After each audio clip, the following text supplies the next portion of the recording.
বিয়ের আগে শাশুড়ির ব্যবহার। নমস্কার আন্টি, অনেকদিন পর আসলাম, কেমন আছো? ভালো আছো? অনেকদিন পরে আসলে তুমি। বাড়ির সবাই ভালো তো? হ্যাঁ আচ্ছা, তো। বসো এখানটা।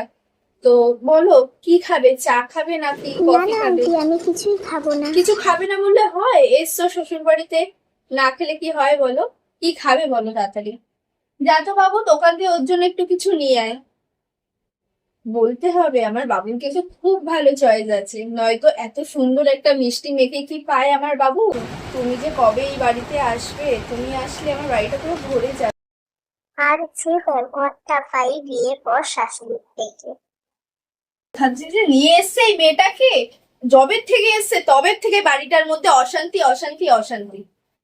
বাবু পায় কোথা থেকে এসব কুলাঙ্গার মেয়েকে? যাচ্ছা তাই একেবারে। কোনো সময় একটু যদি একটু কাজে হেল্প করে, সারাক্ষণ শুধু ফোন মোবাইল আর টিভি, আর কিছুই নেই ওর। সবসময় আমিই কাজ করবো, মানে এই বাড়িতে কাজের মেয়ে পেয়ে গেছে আমাকে।